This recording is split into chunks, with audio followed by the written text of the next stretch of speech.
That we are going to mention here in just a matter of moments, folks. It is 12 minutes past 8 o'clock. Welcome back to Iowa Live. Lou, surrounded by the party scoopers, Jeff Link, Craig Robinson in studio with us right now to give you a little different angle, a little different take on what's happening in the world of politics. Quiet week in politics.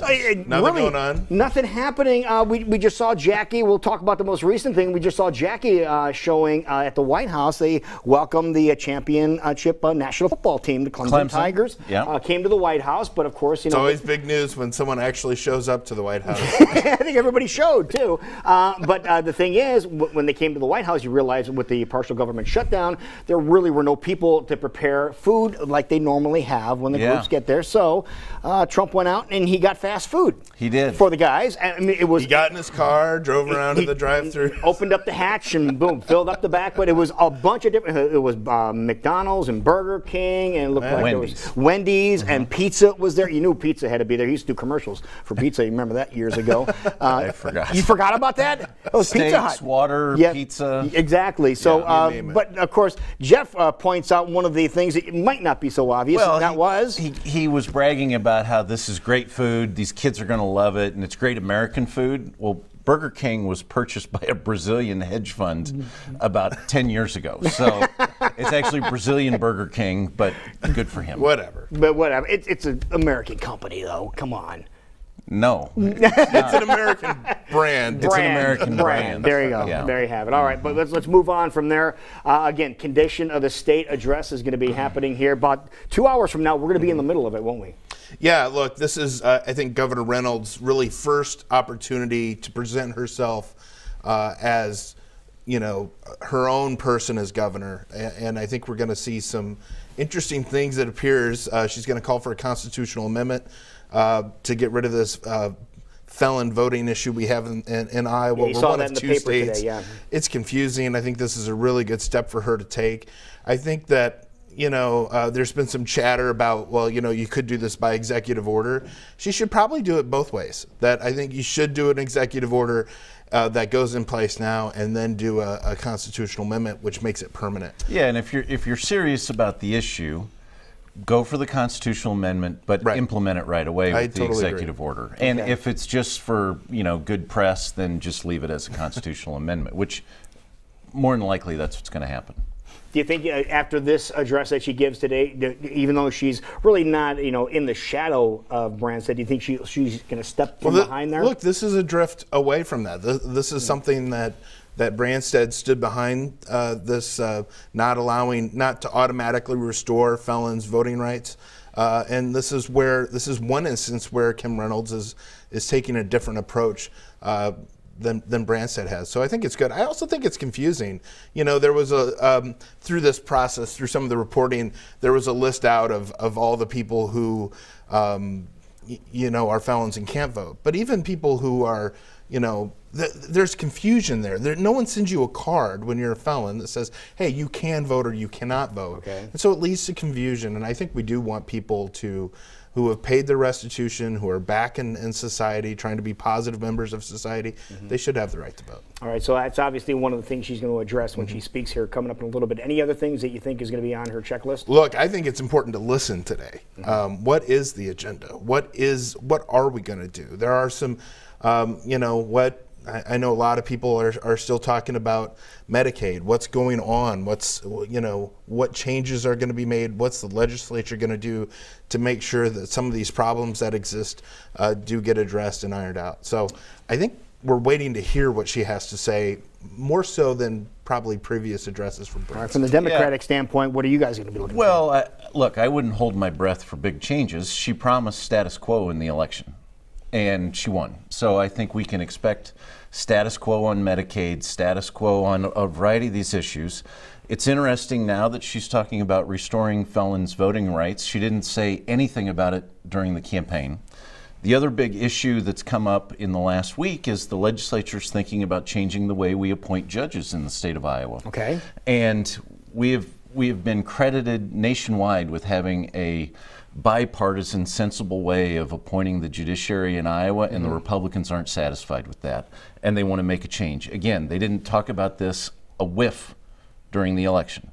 wasn't part of any of the legislative campaigns, wasn't part of the gubernatorial campaign, and this is what caused problems for the Republicans in the legislature and made a difficult campaign for Kim Reynolds, is because they did this 2 years ago and 3 years ago when they made big changes to work comp and big changes that they had never talked about before, and then sprung it on voters. So I think we're going to hear a couple other things like that in the coming weeks. What are some of the things they want to change about how we get a judge here in Iowa? Well, I think they want to make it more partisan. It's less partisan now. They want to make it more partisan. They want the governor to have more of an impact on who gets picked.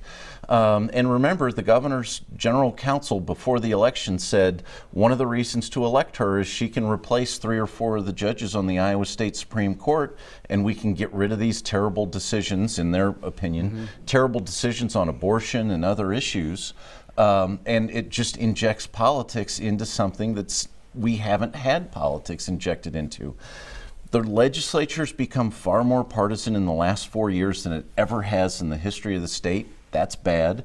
We don't need the judiciary to get more partisan. It's the wrong direction. And if there are 2 things that Iowa has done right over the years, I think it's judicial nominations and redistricting. We've taken politics out of it, and it works. And so I think while you might not like the result of it today, I'm sure Republicans don't like Justice Wiggins kind of heading the judicial selection process when we're interviewing judges. That'll change eventually. And so let's not scrap everything and try to reinvent the wheel when I don't think it's necessary. I think we have a pretty good process in place. Okay, do you think the apple cart will be upset a little later on or not? I don't. I think that this is a real difficult thing to change. I think it's a difficult change to make. And I think it's also foolish to expend a lot of political capital trying to make it. There's no problem here. And if there is a problem, it's probably a little political discontent. So just deal with it. Time will change. Look, you're going from 6 years of Branstad into basically 6 years of Reynolds. You have time to change half of this process. Basically, the system is half bar association, half public appointed judicial nominating commission. The governor controls half of it. The other half is involved with lawyers, and I think we do want lawyers involved with who is sitting on the court, who's qualified to sit on the court. So having a public and a professional blend doing this, I think, is appropriate. Yeah, again, that was something that's very important. We'll definitely keep an eye on that. And I'm sure, Jeff, you kept an eye on Twitter last night because it erupted last evening. And I want to get your take on when you saw the name Steve King pop across your Twitter feed. What did you think? It was Steve King, not Burger King. That was driving a different King. Twitter traffic last.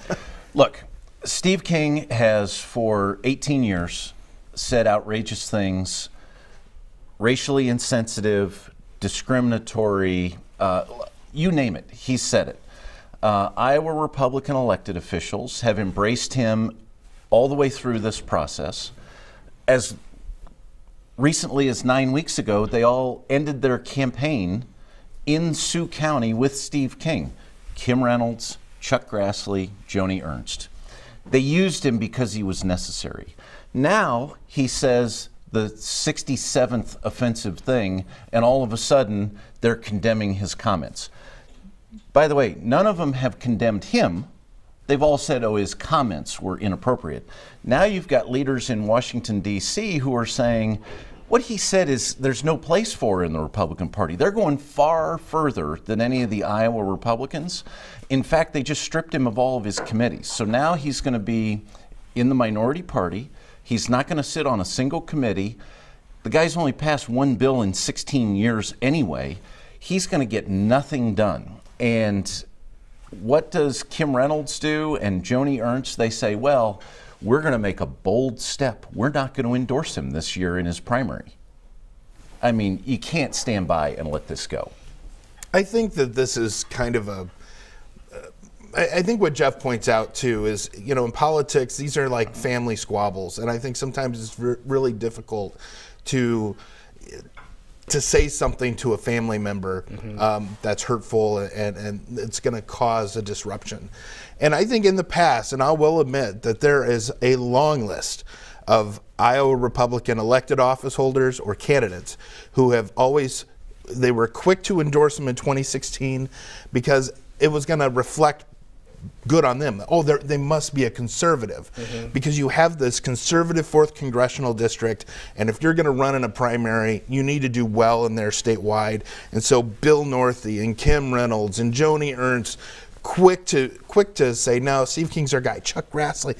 And I always thought it was foolish. I mean, here's a guy who, Jeff says, has a history, an 18-year history of saying controversial things that, and I've seen it for decades, where the media comes and asks, they don't go and ask, hey, Steve, why did you say that crazy thing? No, they go to you when you're running for office and say, why did you endorse this guy who said this crazy thing? And so why take on that baggage? I thought it was foolish when it happened in 2016. But what we've seen, and I think what Democrats don't want to admit, is we've seen an escalation of King's behavior to the absurd, where he's traveling to countries to meet with white nationalist groups. He's retweeting and promoting white nationalist candidates in Canada. And then he says this thing to the New York Times, which, by the way, I've made a mistake and done a long interview with the New York Times, and it's gotten me in trouble. Nothing to do with race, but got me in trouble politically. They get you talking. You're going to a 56-minute long interview with the reporter in which comes up that he's trying to justify, or he's even just pondering why white supremacist is a controversial statement. I mean, this is absurd. I mean, there's no place for this, and I can't believe we have a congressman. Caught up with him. And all of this is caught up to him, and that's why we see the change today. All right, we'll have to keep an eye and see what happens here. Don't forget, condition of the state, 10 o'clock this morning. Thank you, gentlemen. Appreciate it. We'll see you next week. It is 8:24, and we'll be right back.